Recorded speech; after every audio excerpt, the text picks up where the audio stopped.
जय हिंद एवरीवन। अगर आप इंडियन आर्मी पेपर की तैयारी कर रहे हो तो फटाक से पेन और कॉपी लेकर बैठ जाओ। आज के इस वीडियो में टोटल 50 प्रश्न लिए गए हैं। 15 प्रश्न सामान्य ज्ञान के रहने वाले हैं और 15 प्रश्न सामान्य विज्ञान के रहने वाले हैं। 15 प्रश्न मैथ के रहने वाले हैं और 5 प्रश्न रीजनिंग के रहने वाले हैं।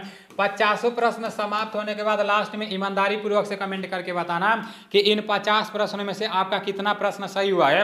और यहाँ पर जितना भी जीके जीएस का प्रश्न आता है ना मेरे भाई, ये बहुत खोज खोज कर मैं यहाँ पर लाता हूँ।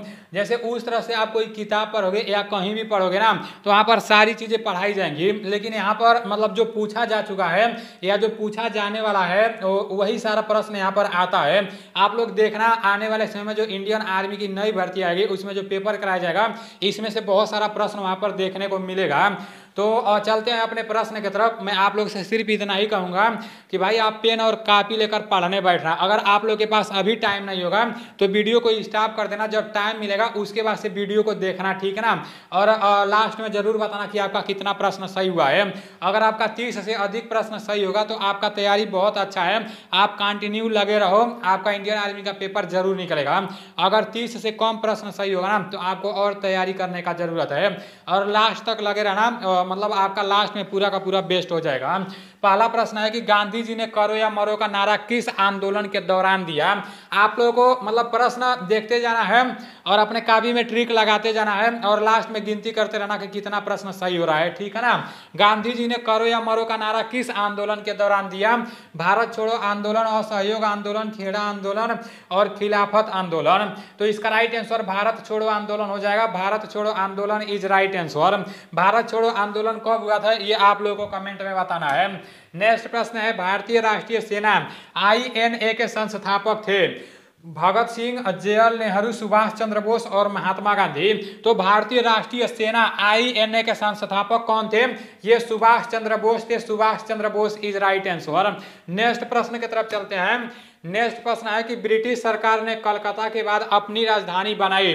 ब्रिटिश सरकार ने कलकत्ता के बाद अपनी राजधानी बनाई, कहां बनाई? दिल्ली, कलकत्ता, मद्रास और इनमें से कोई नहीं। तो इसका राइट आंसर क्या हो जाएगा? इसका राइट आंसर दिल्ली हो जाएगा। Delhi is right answer. Next प्रश्न की तरफ चलते हैं। नेक्स्ट प्रश्न है कि राज्यसभा के उपराष्ट्रपति का चुनाव करती है लोकसभा और राज्यसभा। लोकसभा, राज्यसभा और उपराष्ट्रपति। तो इसका राइट आंसर क्या हो जाएगा? इसका राइट आंसर राज्यसभा हो जाएगा। Rajya Sabha is right answer. Rajya Sabha के उपराष्ट्रपति का चुनाव कौन करती है? तो राज्यसभा करती है, ठीक है ना। नेक्स्ट प्रश्न की तरफ चलते हैं। ग्रह के चारों ओर घूमने वाले पिंड हैं सैटेलाइट, उपग्रह, चंद्रमा और सभी। तो ग्रह के चारों ओर घूमने वाले पिंड कौन कौन से हैं? तो ये सभी है, ठीक है ना। सैटेलाइट भी है, उपग्रह भी है और चंद्रमा भी है। आप लोग अपने कॉपी में लिख लेना। नेक्स्ट प्रश्न है कि सबसे लंबी तटीय सीमा वाला राज्य कौन सा है? मोस्ट इंपॉर्टेंट प्रश्न है, बहुत बार इंडियन आर्मी के पेपर में यह प्रश्न पूछा जा चुका है। सबसे लंबी तटीय सीमा वाला राज्य कौन सा है? गुजरात, उड़ीसा, केरल और कर्नाटक है। तो इसका राइट आंसर गुजरात हो जाएगा। Gujarat is right answer. सबसे लंबी तटीय सीमा वाला राज्य कौन सा है? तो सबसे लंबी तटीय सीमा वाला राज्य गुजरात है, ठीक है ना। नेक्स्ट प्रश्न है निम्न में से कौन सा सम्राट अशोक के पिता हैं? वीरभद्र, चंद्रभान, बिंदुसार और चंद्रगुप्त। निम्न में से कौन सा सम्राट अशोक के पिता कौन है? तो सम्राट अशोक के पिता बिंदुसार है। Bindusara is right answer. सम्राट अशोक के पिता कौन है? बिंदुसार है। नेक्स्ट प्रश्न है निम्नलिखित में से कौन सा अभ्यारण्य गेंडों के लिए प्रसिद्ध है? काजीरंगा, पेरियार, गिर और कान्हा। तो निम्नलिखित में से कौन सा अभ्यारण्य गेंडों के लिए प्रसिद्ध है? तो काजीरंगा राष्ट्रीय उद्यान किसके लिए प्रसिद्ध है? गेंडों के लिए प्रसिद्ध है, ठीक है ना। याद रखना गेंडों के लिए कौन सा अभ्यारण्य प्रसिद्ध है? तो काजीरंगा राष्ट्रीय उद्यान। काजीरंगा राष्ट्रीय उद्यान कहां पर है ये आप लोगों को कमेंट में बताना है। थोड़ा बहुत आप लोग भी मेहनत करो, सारा मेहनत हम ही लोग से नहीं ना करवाओगे। नेक्स्ट प्रश्न है कि कौन सा राज्य समुद्री सीमा से नहीं है? तमिलनाडु, ओडिशा, हरियाणा और आंध्र प्रदेश। तो इसका राइट आंसर हरियाणा हो जाएगा। Haryana is right answer. Next प्रश्न है त्रिपुरा के मुख्यमंत्री का क्या नाम है? देखो हर पेपर में जैसे मुख्यमंत्री से एक प्रश्न पूछा जा सकता है। अगर मुख्यमंत्री से नहीं पूछा जाएगा ना तो राज्यपाल से पूछा जाएगा। 100% पूछा जाएगा, आप लोग देख लेना। तो हर राज्य के मुख्यमंत्री को आप लोग को याद कर लेना है और हर राज्य के राज्यपाल को याद कर लेना है और हर राज्य के राजधानी को याद कर लेना है। त्रिपुरा के मुख्यमंत्री का क्या नाम है? तो के पलनीस्वामी, माणिक शाह, उसके बाद से विजय रूपाणी, अरविंद केजरीवाल। तो इसका राइट आंसर हो जाएगा माणिक शाह, ठीक है ना, माणिक शाह इज राइट आंसर। आप लोग अपने कॉपी में लिख लेना। नेक्स्ट प्रश्न की तरफ चलते हैं। नेक्स्ट प्रश्न है कि अंतर्राष्ट्रीय क्रिकेट परिषद का मुख्यालय कहाँ स्थित है। कई बार इंडियन आर्मी के पेपर में यह प्रश्न पूछा जा चुका है, आप लोग अपने कॉपी में लिख लो, ठीक है ना। अंतर्राष्ट्रीय क्रिकेट परिषद का मुख्यालय कहाँ स्थित है। मेलबोर्न, नई दिल्ली, दुबई और लंदन है। तो इसका राइट आंसर दुबई हो जाएगा, दुबई इज राइट आंसर। अंतर्राष्ट्रीय क्रिकेट परिषद का मुख्यालय कहाँ स्थित है, तो दुबई में स्थित है। नेक्स्ट प्रश्न की तरफ चलते हैं। नेक्स्ट प्रश्न है कोरोना वायरस का आधिकारिक नाम क्या है। कोरोना वायरस का आधिकारिक नाम क्या है। सार्स, मर्स और H1N1 इस तरह से यहाँ पर रहेगा, ठीक है ना, 1 यहाँ पर रहेगा। उसके बाद से कोविड-19, तो इसका राइट आंसर कोविड-19 हो जाएगा, कोविड-19 इज राइट आंसर। नेक्स्ट प्रश्न है फतेहपुर सीकरी किस शासक द्वारा बनवाया गया था। अकबर, हुमायूं, बाबर और शाहजहां। तो फतेहपुर सीकरी किस शासक द्वारा बनवाया गया था। इसका राइट आंसर अकबर हो जाएगा, Akbar is right answer. Next प्रश्न की तरफ चलते हैं। नेक्स्ट प्रश्न है कि रूप ऑफ द वर्ल्ड किस यहाँ पर रहेगा स्थान, आप लोग कर लो, ठीक है ना। टाइपिंग में थोड़ा मिस्टेक हो गया है, इसको आप लोग स्थान कर लो। यहाँ पर आप लोग स्थान कर लो। रूफ ऑफ द वर्ल्ड किस स्थान को कहा जाता है। रूफ ऑफ द वर्ल्ड किस स्थान को कहा जाता है। चीन, अलास्का, अरुणाचल प्रदेश और तिब्बत है। तो इसका राइट आंसर तिब्बत हो जाएगा, Tibet is right answer. Next प्रश्न की तरफ चलते हैं। नेक्स्ट प्रश्न है सबसे आखिरी में किस भारतीय राज्य को रेलवे नेटवर्क से जोड़ा जा रहा है। मोस्ट इंपॉर्टेंट प्रश्न है, ये प्रश्न भी पूछा जाने का बहुत ज्यादा चांस है, समझो ये करंट अफेयर्स का प्रश्न है। सबसे आखिरी में किस भारतीय राज्य को रेलवे नेटवर्क से जोड़ा जा रहा है। सिक्किम, नागालैंड, अरुणाचल प्रदेश और मिजोरम है। तो इसका राइट आंसर सिक्किम हो जाएगा, सिक्किम इज राइट आंसर। अभी आप लोग के सामान्य ज्ञान के 15 प्रश्न समाप्त हो चुके हैं। अब सामान्य विज्ञान की तरफ चलते हैं। एक भाई साहब हमारे इंस्टाग्राम पर मैसेज किए थे, वैसे तो काफी सारे लोग मैसेज किए हैं, कई हजार लोग मैसेज किए हैं, सभी लोगों का मैसेज मैं नहीं देख पाता हूँ। रौनक भाई कभी कभी चेक करते रहता है, तो वो बता रहा था, एक भाई साहब मैसेज किए थे कि भाई मतलब आप लोग जो भी पढ़ाते हो, जैसे वो ऑफलाइन में कहीं पढ़ते हैं, वो बोलते हैं जब मैं वहाँ जाकर टेस्ट लगा रहा था ना, तो भाई आपका सारा का सारा प्रश्न मिल रहा था, तो इसके लिए बहुत बहुत मतलब धन्यवाद, ऐसे बोल रहा था वो। तो भाई जब मिल रहा था तो आप दूसरे को भी बताओ यार, मतलब जितने भी आपके ग्रुप में है सब ना, उन लोगों को बताओ कि भाई यहाँ से पढ़ाई करो और कहीं भी जाकर टेस्ट लगा लो, ये प्रश्न देखने को मिलेंगे और इंडियन आर्मी के पेपर में भी ये प्रश्न देखने को मिलेंगे। आप लोग विश्वास करो, मतलब आप लोग जब सारा प्रश्न एक इकट्ठा खोजने लगोगे ना, तो आपको बहुत मेहनत करना पड़ जाएगा। जब कोई किताब उठाओगे ना, तो उसमें जो नहीं पूछा जाने वाला रहेगा वो प्रश्न भी मिलेगा, और जो पूछा जाने वाला रहेगा वो प्रश्न भी मिलेगा। तो मतलब बहुत सारी चीजें आपको पढ़नी रहेंगी, तब तो जाकर वो प्रश्न मतलब याद होगा जो पूछा जाने वाला रहेगा। लेकिन यहाँ पर जो बताया जा रहा है ना, मतलब पूरा खोज खोज के बताया जा रहा है। समझो एक तरफ से आप लोगों का मेहनत मतलब बस यही है कि याद करना है, ठीक है ना, बाकी खोजने का जरूरत नहीं है, खोजने का जिम्मेदारी हमारी है, ठीक है ना। चलते हैं नेक्स्ट प्रश्न की तरफ, सामान्य विज्ञान की तरफ। सामान्य विज्ञान का पहला प्रश्न है कि पानी का क्वथनांक कितना होता है। आप लोग देखे होंगे कई बार ये प्रश्न पूछा गया है कि पानी का क्वथनांक कितना होता है। 0 degree Celsius, 100 degree Celsius, 4 degree Celsius और नॉट, इनमें से कोई नहीं। तो इसका राइट आंसर 100 डिग्री सेल्सियस हो जाएगा, 100 degree Celsius is right answer. प्रश्न है एलपीजी का पूरा नाम क्या है। Liquefied petroleum gas, liquid petroleum gas, light petroleum gas और उपयुक्त सभी। तो एलपीजी का पूरा नाम क्या है, इसका right answer liquefied petroleum gas हो जाएगा, ठीक है ना। लिक्विफाइड पेट्रोलियम गैस किताब में दिया था और गूगल पर भी सर्च मारा हूं तो यही दिखा रहा था, लिक्विफाइड पेट्रोलियम गैस। नेक्स्ट प्रश्न की तरफ चलते हैं। नेक्स्ट प्रश्न है कि ट्यूबलाइट में किस गैस का प्रयोग किया जाता है। लिथियम, हाइड्रोजन, आर्गन और ऑक्सीजन है। इसका राइट आंसर क्या हो जाएगा, इसका राइट आंसर आर्गन हो जाएगा, argon is right answer. Tubelight में किस गैस का प्रयोग किया जाता है, तो आर्गन का प्रयोग किया जाता है। नेक्स्ट प्रश्न है वायुमंडल में क्षैतिज गमन करने वाली प्रकाश की किरण को क्या कहते हैं।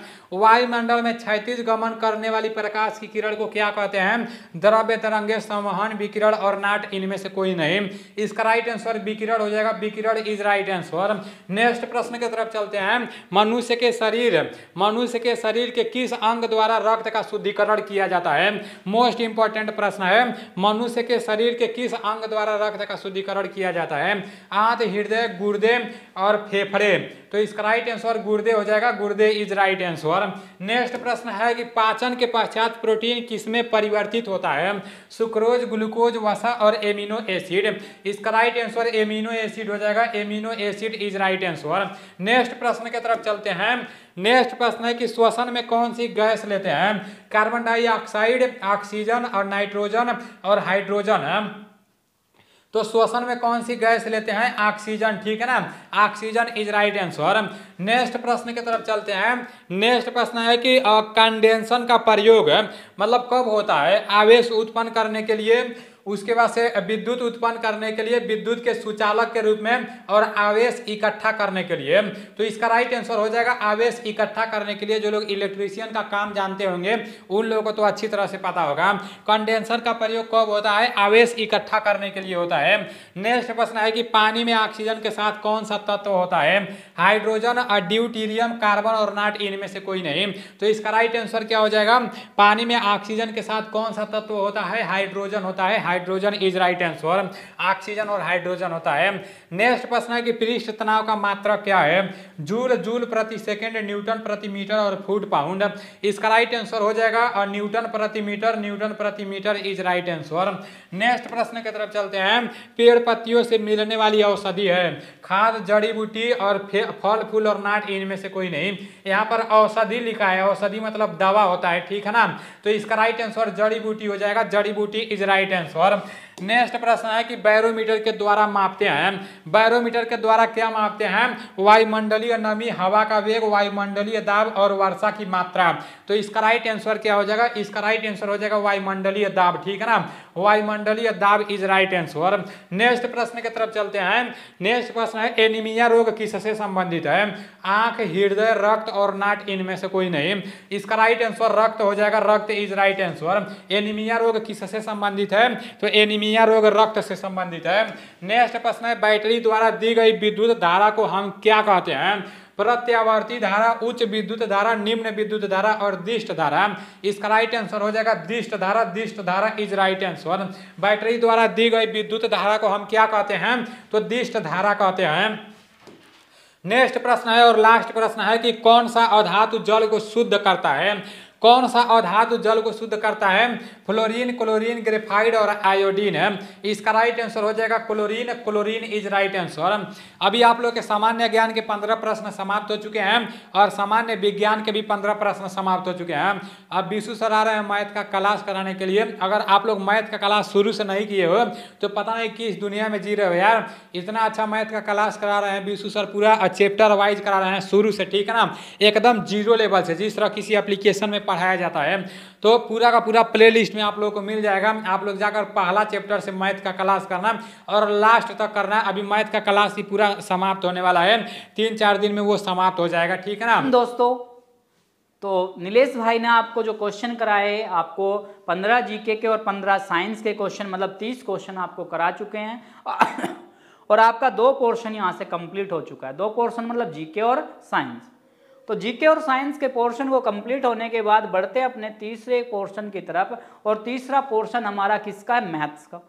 और मैथ्स के जो आते हैं दोस्तों, आपके 15 क्वेश्चन आते हैं, वो आपके मोस्ट इंपोर्टेंट रोल प्ले करते हैं आपके इंडियन आर्मी के एग्जाम के लिए। पहला क्वेश्चन दिया, 4 अंकों की सबसे छोटी संख्या बताओ जो 7 से कट जाए।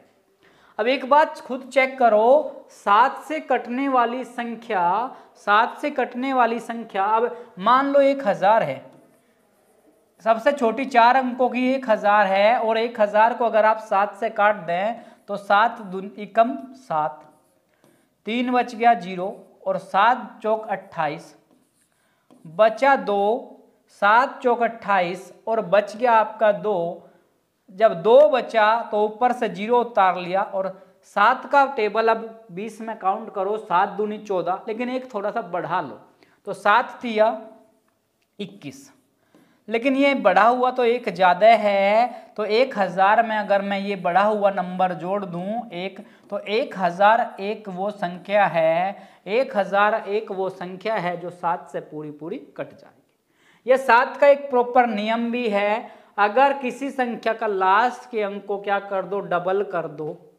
लास्ट के अंक को 1 का दुगुना 2 कर दो और 100 में से 2 घटा दो, मतलब 7 का नियम क्या कहता है? नियम क्या है? 1001 मान लो, हमने मान लिया, और लास्ट वाली संख्या का डबल कर दो, 1 का 2 गुना किया 2, तो 100 में से 2 माइनस किया तो 98 बना। और 98 अब चेक कर लो आप 7 से कटता है क्या? जब 98 7 2 एकम 7 2 8 7 चौक 28 तो कटता है, तो ये संख्या 7 से पूरी पूरी कट जाएगी। ऑप्शन डी आपका राइट आंसर। 7 से 7 एकम 7, 1000 मान लो हमने ले लिया कि 7 से कटने वाला नंबर मान लो 1000 है सपोज, क्योंकि 4 अंकों की सबसे छोटी संख्या 1000 है। 7 एकम 7 3 0 7 चौक 28 2 0 7 21, एक बढ़ा लिया, जब बढ़ाया तो एक शेष बचा और वो बढ़ा हुआ एक्स्ट्रा आ गया एक, तो 1000 में अगर एक जोड़ दे तो वो 1000 एक 7 से पूरी पूरी कट जाएगी। दो समबाहु त्रिभुजों की भुजाओं का अनुपात, देखो भुजाएं जो दिया 4:5 में दी हुई हैं, 4:5, और क्षेत्रफल पूछ लिया तो कुछ भी नहीं करना, जब भी क्षेत्रफल का अनुपात पूछता है तो इसका स्क्वायर कर देंगे। क्षेत्रफलों का अनुपात, क्षेत्रफलों का अनुपात जब भी पूछता है, क्षेत्रफलों का अनुपात जब भी पूछता है तो स्क्वायर कर देंगे आप। 4 का स्क्वायर 16 और 5 का स्क्वायर किया तो 25, तो 16 और 25 आपका राइट आंसर। 16 और 25 मतलब बी ऑप्शन दोस्तों आपका राइट आंसर। चलते हैं नेक्स्ट क्वेश्चन पर। एक केले की पेटी में 300 केले हैं, उसमें से 85% क्या है? सही हैं, तो सही केलों की संख्या बताओ। अब केले जो हैं वो 300 हैं और 300 में से 85% क्या है? सही है। तो बस क्या करो, 300 का 85% निकाल दो आप। 300 का क्या निकाल दो? 300 का 85% निकाल दे, तो 300 का मतलब गुणा और 85 और परसेंटेज हटाया तो बटे में 100, 2 जीरो कट गया, 2 जीरो कट गया, 3 से 3 पंजा 15, 3 अट्ठा 24 और 1 25, तो बन गया आपका 255, और 255 मतलब सी ऑप्शन बना दोस्तों आपका राइट आंसर। 300 का 85% 85%, तो 85/100, 2 जीरो काट दिया, 3 पंजा 15 और 3 अट्ठा 24 और 1 25, 255 आपका राइट आंसर। चलते हैं नेक्स्ट क्वेश्चन पर। एक बेलन के आधार की त्रिज्या दे दिया, ऊंचाई दे दिया और आयतन पूछ लिया। अब बेलन, ये वाली आकृति क्या है दोस्तों? आपका बेलन है, और आधार की त्रिज्या दे दिया इसका आपको 7 मीटर, और ऊंचाई दे दिया आपको, ऊंचाई दे दिया 5 मीटर। तो बेलन का क्या? बेलन का पूछ लिया आयतन, बेलन का आयतन, बेलन का आयतन होता है, आपको मैंने फॉर्मूला और बेलन वाला चैप्टर कराया, पाई आर स्क्वायर और एच। बेलन का आयतन होता है दोस्तों पाई आर स्क्वायर एच, और पाई का वैल्यू तो आपका पता है 22/7, और आर का मान 7 मीटर इंटू 7 मीटर, और एच का मान दिया आपको 5। आर का वैल्यू 7 मीटर गुणा 7 मीटर और एच का मान दिया 5 मीटर। अब 7 से इसको काट लें आप, 7 से 7 कट गया, और 22 का 7 में 154, और 154 मीटर स्क्वायर गुणा 5 मीटर। 5 चौक 20 हासिल 2, 5 पंजे 25 और 2 27, 2 हासिल, 5 एकम 5 और 2 7, तो मीटर की पावर 3, मतलब 770 घन मीटर। और 770 घन मीटर बना आपका दोस्तों ऑप्शन बी। बेलन दिया हुआ है, आकृति ये आपका वर्ताकार आकृति बन गई, और ये इसमें क्या बन गया? त्रिज्या। और ऊंचाई दी 5, तो आयतन बना पाई आर स्क्वायर एच, 22/7 गुणा 7 गुणा 7 और फिर 5। 7 से कट गया 7, और 22 का 7 में गुणा किया 154, और 5 का गुणा किया 770, मीटर की पावर 3 मतलब घन मीटर। चलते हैं दोस्तों अपने नेक्स्ट क्वेश्चन पर। एक व्यक्ति ने 10,000 रुपये में एक बाइक खरीदकर 2500 रुपये बाइक की मरम्मत पर खर्च कर दिए। 10,000 रुपये की बाइक ली, 2500 और मरम्मत पर खर्च कर दिए, तथा फिर बाइक को 15,000 में बेच दिया। देखो बाइक जो थी वो 10,000 की ली, बाइक ली कितने का? 10,000 का लिया, और मरम्मत पर जो खर्च किया, बाइक की मरम्मत पर 2500 रुपये खर्च किए। मरम्मत मतलब सेकंड हैंड गाड़ी ली, सेकंड हैंड बाइक ली और उस बाइक को क्या किया, मॉडिफाई करा लिया, मॉडिफाई अच्छी कंडीशन करा ली, इंजन वगैरह करा दिया जिससे चक्काचक चले। तो कितना खर्च कर दिया, 12,500 रुपये उसने खर्च कर दिया। लेकिन क्या करा, उसको खर्च करने के बाद भी बाइक कंडीशन अच्छी नहीं लगी, पसंद नहीं आई, तो उसने दूसरे को बेच दिया इसको। और बेच दिया कितने में, 15,000 में। लिया था 12,500 की और बेच दिया 15,000 में, तो 2500 रुपये क्या हो गया, प्रॉफिट हो गया। 2500 रुपये का क्या हो गया, लाभ। और लाभ जो हो गया 2500, इसने पूछा लाभ प्रतिशत बताओ। देखो 2500 रुपये का लाभ हो गया और किस पर हो गया, 12,500 पर। गुणा क्या किया, 100%। 2 जीरो कट गया, 2 जीरो कट गया तो 125 दूना 250 और जीरो, मतलब 20% का क्या हो गया, उस आदमी को लाभ हो गया। लिया था बाइक 10,000 का, मरम्मत पर 2500 खर्च किए तो 12,500 टोटल बाइक उसको पड़ी। लेकिन 15,000 रुपये में फिर उसने क्या कर दिया, सेल कर दिया, बेच दिया। तो 2500 बच गया उसको, किस पर, 12,500 पर, और गुणा 100, 2 जीरो काट दिया, 125 से 20 बार कट गया, 125 दूनी 250 और जीरो मतलब 20%। ऑप्शन बी आपका दोस्तों बना राइट आंसर। चलते नेक्स्ट क्वेश्चन पर। सोनू तथा मोनू की वर्तमान आयु, सोनू और मोनू दो आदमी दिए, इनकी वर्तमान आयु का जो अनुपात दिया वो दिया 8:15। सोनू और मोनू की आयु का वर्तमान में दिया हुआ है, ये वर्तमान में अनुपात दिया 8:15। 9 वर्ष के बाद कितना, 9 साल के बाद इन दोनों की आयु का अनुपात 11:18 हो जाता है। तो पहले जो अनुपात था वो 8:15 था, अब 11 और 18 हो गया। अनुपात देखो 8 से 11 बढ़ा तो 3 बढ़ गया, और 15 से 18 तो 3 बढ़ गया। और 3 अनुपात किसके बराबर, 9 के, तो 1:9/3। तो 1 अनुपात का जो वैल्यू आ गया वो 3 आ गया, 9/3, 1 अनुपात का वैल्यू 3 आ गया। इसने पूछ लिया सोनू तथा मोनू की आयु का अंतर बताओ। अब देखो सोनू की जो आयु है और मोनू की 8:15 है, और अंतर 1 अनुपात का वैल्यू 3 है, तो 8 अंतर बताना है। देखो मोनू के पास 15 आयु है, 15 अनुपात है, और सोनू के पास 8, तो 15 से 8 गया तो बचा आपका 6। और 1 अंतर का जो वैल्यू दिया वो 1 अनुपात का वैल्यू 3 है, तो 6 18 वर्ष क्या आ गया, इसकी आयु का अंतर आ गया। किसकी, सोनू और मोनू की आयु का अंतर 18 वर्ष। सोनू 8 है और मोनू 15, कब है, वर्तमान में। 9 साल के बाद 11 और अनुपात 18 आ जाता है, ये हो गया 3 और 3 का अंतर। और 3 किसके बराबर, 9 के, और 1 9/3 से कट गया 3 बार, 1 अनुपात का वैल्यू आ गया 3। और अंतर कहा, ध्यान रखें अंतर कहा, तो इस पर 15 इस पर 8 है, 15 और 8 में कितना, 6 का अंतर, और 1 अनुपात का वैल्यू 3, तो 6 18 वर्ष आपका सी आंसर राइट।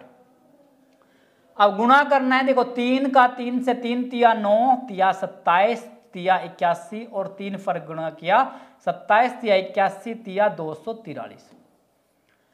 भाई 243 आ गया, बस पॉइंट का हेर फेर है। मोस्ट इंपोर्टेंट क्वेश्चन है दोस्तों, इस तरह का क्वेश्चन आपके एग्जाम में बनता है, और क्यों बनता है, आपको कंफ्यूज करता है इसलिए बनता है। अब किसी संख्या की पिछली साइड 0 है तो यहां भी 0 लगा दिया। अब करना क्या है, बस पॉइंट के स्थान कैलकुलेट करने हैं और अपना आंसर देना है। देखो इसमें पॉइंट के बाद 1 अंक है, और 2 अंक, 3 अंक और 3 6 अंक, यानी कि 6 अंकों पर पॉइंट लगना है। 5 और 1 6 अंकों पर पॉइंट, और अंक है हमारे पास 4, तो 5वां अंक हमने यहाँ 1 0 बढ़ाई 5 हो गया, छठा 1 0 बढ़ाई 0 हो गया, मतलब 6 अंक हो गए, और यहाँ हमने पॉइंट लगा दिया। अब जब कोई संख्या पूरी हो जाती है तो उसके बाद संख्या के बाद आप 0 लगाओ या ना लगाओ कोई फर्क नहीं पड़ता। तो 0.00243, 0.00243 2 4 3 और इससे पहला पॉइंट 0 लगा सकते हैं, उसका भी कोई फर्क नहीं पड़ता। तो आंसर सी क्या है दोस्तों आपका राइट आंसर। 3 तिया 9 तिया 27 तिया 81 तिया 243 और पिछले साइड 0 है तो लगा दिया तो अपना पॉइंट कैलकुलेट करेंगे। 1 और 2 3 और 3 6 अंकों पर पॉइंट लगाना है। 1 2 3 4 5 6 लगा दिया तो 5 अंक इधर देखो 6 पर लगा दे। इस 0 को आप जब संख्या पूरी हो जाए तो 0 आप लिखो या ना लिखो, अपना आंसर मिल गया हमें, सी ऑप्शन। नेक्स्ट चलते हैं। 6,000 रुपये मूलधन है, 5% की दर है और 4 महीने का टाइम है। 6,000 रुपये की राशि है, 5% की दर है और 4 महीने का बटे इसके 12 किया 20। 6,000 रुपये 5% की दर और 4 महीने, 4 का बटा 12 और बटे में 100। 2 0 से 2 0 कट गया, 12 से काट लिया 5 बार, 5 पंजे 25 और 25 का 4 में गुणा किया, 25 चौका 100, 25 चौका 100। तो आपका बी ऑप्शन क्या बना दोस्तों आपका राइट बना। 6,000 रुपये 5% और 4 महीने, तो 4 का बटा 12, 2 0 से 2 0 कटा, 12 से ये 5 बार, 5 पंजा 25 चौका 100 आपका राइट आंसर। चलते हैं नेक्स्ट क्वेश्चन पर। एक टीवी के अंकित मूल्य पर 25% की छूट दी जाती है, 7500 रुपये में बेच दिया गया, तो टीवी का विक्रय मूल्य बताओ।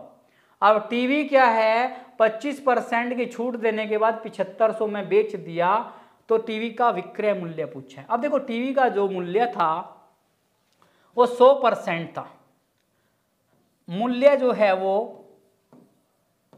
टीवी का विक्रय जो मूल्य है वो 100% है। जब 25 की छूट दे दिया, 100 में से 25 गया तो 75% आ गया। 100 में से जब 25 गया तो 75% आ गया और बोल दिया 7,500 में बेच दिया। 75% का मान 7,500, तो 1% का मान 7,500 का बटा 75, ये काट लिया 100 आ गया। 1% का वैल्यू 100, 1% का वैल्यू 100 और विक्रय मूल्य, तो टीवी का विक्रय मूल्य बता। टीवी के अंकित मूल्य पर अंकित पर छूट दी, तो विक्रय मूल्य क्या पूछा है, विक्रय मूल्य कितना माना था 100%, तो 100% का मूल्य 100 गुणा 100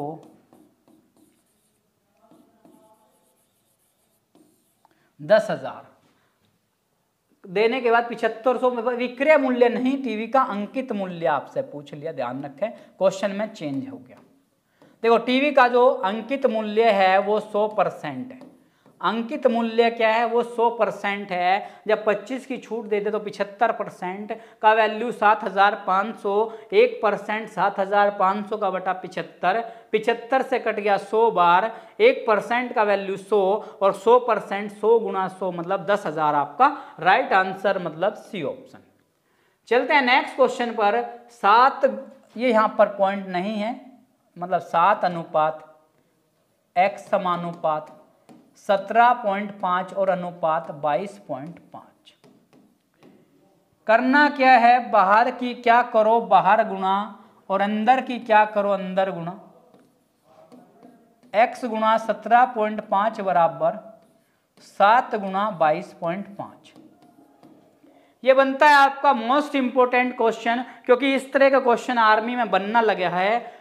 x गुणा मिड की मिड में, मतलब बीच का बीच में गुणा और बाहर की बाहर गुणा, x गुणा 17.5 बराबर 7 गुणा 22.5 और x बराबर 7 गुणा 22.5 का बटा 17.5। 0.5 से पॉइंट कट गया, पॉइंट से पॉइंट कट गया और 25 से ये कट गया 7 बार, 25 सत्ते 175 और 25 से कट गया ये 9 बार, 25 से ये कट गया 7 बार और वो कट गया 9 बार और 7 से वैल्यू 7 कट गई, तो आंसर बना आपका x बराबर 9, आंसर बना 9, तो मतलब बी ऑप्शन। बाहर की बाहर गुणा और अंदर की अंदर गुणा किया, x गुणा 17.5 बराबर 7 गुणा 22.5 और x बराबर 7 गुणा 22.5 बटे 17.5। पॉइंट से पॉइंट, 25 से 7 बार 25 से 9 और 7 से 7 कट गया तो 9 आपका बी आपका राइट आंसर। 180 डिग्री से 360 डिग्री के बीच के कोण को क्या कहते हैं? बहुत बार ये क्वेश्चन आपके एग्जाम में आता है और इसको बोलते हैं वृहद कोण। अगर 180 डिग्री का होता है अधिक कोण बोलते हैं, अधिक कोण बोलते हैं 90 डिग्री से लेकर 180 डिग्री के बीच के कोण को अधिक कोण। सरल कोण बोलते हैं 180 डिग्री का जो पूरा का पूरा कोण बनता है उसको सरल कोण बोलते हैं, और संपूर्ण बोलते हैं 360 डिग्री के कोण। तो 180 से तीसरे 360 डिग्री को वृहद कोण बोल दिया गया। चलते हैं दोस्तों नेक्स्ट क्वेश्चन पर। 7 मकड़ी 7 दिन में, देखो 7 मकड़ी 7 दिन में और जो कार्य किया वो नीचे गया। 7 मकड़ी 7 दिन में 7 जाले बनाती हैं, तो 14 मकड़ी 14 दिन में कितने जाले बनाएंगे? 7 मकड़ी 7 दिन में 7 जाले, तो 14 मकड़ी 14 दिन में कितने जाले? तो क्रॉस मल्टीप्लाई। तो क्या किया आपने? 7 गुणा 7 गुणा जाले बराबर 7 गुणा 14 गुणा 14, और जाले बराबर 7 इंटू 14 गुणा 14 और बटे 7 इंटू 7। 7 से 7 कट और 7 से 2 बार कट हुआ और 14 दूनी 28, यानी कि 14 मकड़ी 14 दिन में जो जाले बनाएंगी वो 28 जाले, और सी ऑप्शन आपका राइट। 7 मकड़ी 7 दिन में जो जाले बनाई, जो किया कार्य वो नीचे गया और पूछ लिया 14 मकड़ी 14 दिन में कितने जाले? तो 7 गुणा 7 गुणा जाले और 14 गुणा 7, ये वाली कंडीशन उधर गई, बटे में गई, 7 से 7 7 दूनी 14 और 14 दूनी 28। ये मोस्ट इंपोर्टेंट क्वेश्चन है दोस्तों आपके जो एग्जाम में बार बार आते हैं। करना क्या है, जो चीज़ आपको कराई जा रही है उसको रब करो, रब के बाद फेयर करो, और फेयर करने के बाद एक बहुत अच्छा सा नोट्स आपके पास कलेक्ट हो जाएगा दोस्तों। चलते हैं नेक्स्ट क्वेश्चन पर। प्रथम 6 पूर्ण वर्ग संख्या, देखो पहली जो पूर्ण वर्ग है 1 2 3 4 5 6, और इनके वर्ग देख लो। 1 का वर्ग 1, 2 का मैं फॉर्मूले से भी करा दूंगा, 3 का 4 का 5 का और 6 का। ये मोस्ट इंपोर्टेंट क्वेश्चन है, मोस्ट इंपोर्टेंट क्वेश्चन। इस तरह का क्वेश्चन इंडियन आर्मी के एग्जाम में बहुत बार बनने लगा। 1 का स्क्वायर इस तरह भी आता है, दूसरी तरह भी लिखा होता है। प्रथम 6 पूर्ण वर्ग संख्याओं का औसत। तो 1 का वर्ग 1, 2 का 4, 3 का 9, 4 का 16, 5 का 25 और 6 का 36। तो मतलब ये जो संख्या हुई ये पूर्ण वर्ग हो गई, ये जो संख्या हुई है पूर्ण वर्ग हो गई, और इनका बताना है हमें औसत। और औसत का मतलब होता है पदों का योग। औसत का मतलब पदों का योग बटे पदों की संख्या। पदों का योग बटे पदों की संख्या। और योग किया तो आप जोड़ देंगे किसको? 1 + 4 + 9 + 16 + 25 + 36, और बटे कितना? बटे बना आपका 6। क्यों बना 6? क्योंकि 1 2 3 4 5 6 6 संख्याएं। 1 और 4 5 और 9 14 और 16 जोड़ा तो 30 और 25 55 और 36 जोड़ दिया तो 91 का बटा 6। 6 ही कम 6, 3 और 1 6 पंजा 30, 1 बचा 6 ही कम 6 6 छंग 36। मतलब 91 को क्या किया आपने? 6 ही कम 6, 3 1 6 पंजा 30, 1 बचा पॉइंट लगाया 0, 6 ही कम 6, 4 बचा 0 और 6 छंग 36, 15.16। पहले क्या लिखा? प्राकृतिक संख्या हमने लिख ली, और इनका पूर्ण वर्ग संख्या 1 का स्क्वायर 1, ये जो संख्या बनी ये पूर्ण वर्ग होती हैं। 2 का 4, 3 का 9, 4 16, 5 25 और 6 36, सबका जोड़ किया बटा 6। और या इसका सूत्र भी होता है, सूत्र होता है इसका n+1, औसत का सूत्र n और 2n + 1/6, और n का मतलब क्या बना आपका? 6, क्योंकि 6 है, 6 और 1 7, और 2 गुणा 6, 2 छिक्का 12, 2 गुणा 6 + 1 और बटा 6। 6 और 1 7, 2 छिक्का 12 और 1 13 और बटे 6। 13 का 7 91, 91 का बटा 6 किया तो 15.16। तो आप कोई भी मेथड यूज कर सकते हो, चाहे फॉर्मूला मेथड या without formula. Most important question बनता है भाई, ये इंडियन आर्मी के हर पेपर में पिछले 2-3 सालों से चला हुआ है। n+1 मतलब प्राकृतिक संख्याओं के वर्गों का औसत, पूर्ण वर्ग संख्याओं का औसत। n+1 2n+1, 6 + 1 2 गुणा 6 + 1 6 और 1 7, 2 छिक्का 12 और 1 13, 13 7 91 का बटे 6 तो 15.16। चलते हैं नेक्स्ट क्वेश्चन पर। 80 लिखा, 80 लिख दिया। 80 के लिखने के बाद क्या किया, 80 - 5 गुणा 4, 16 को 4 से भाग किया, बोर्ड मास आया तो 4 आ गया। 16 को 4 से भाग किया तो 4 आ गया, और 20 - 5 चौक 20 और -4। 80 से 20 माइनस किया 60, और 60 से 4 घटाया 56। बहुत ज्यादा चलने वाला क्वेश्चन है दोस्तों ये 56 56। इस तरह का क्वेश्चन 16 को पहले क्या किया, 4 से भाग किया। क्यों? क्योंकि आप बोर्ड मास के नियम के अनुसार, ब्रैकेट नहीं है, ऑफ नहीं है, डिवाइड है तो पहले डिवाइड किया। 16 को 4 से भाग तो 4, 5 को 4 से गुणा 20, 80 से 20 घटा 60, 60 से 4 घटा 56। ऑप्शन सी आपका राइट आंसर। 15 मीटर प्रति सेकंड को किलोमीटर प्रति घंटा, तो 15। अब हमें बड़े में बदलना है तो 18/5। देखो 5/18, मैं बार बार इस बात को बताता हूं, 18/5। 15 मीटर प्रति सेकंड छोटा है, उसको बदलना बड़े में है तो किया क्या, 18/5 किया, और 5 से 3 बार कटा, 5 दिया 15 और 18 दिया 54 किलोमीटर प्रति घंटा। और सी ऑप्शन क्या है दोस्तों आपका राइट आंसर।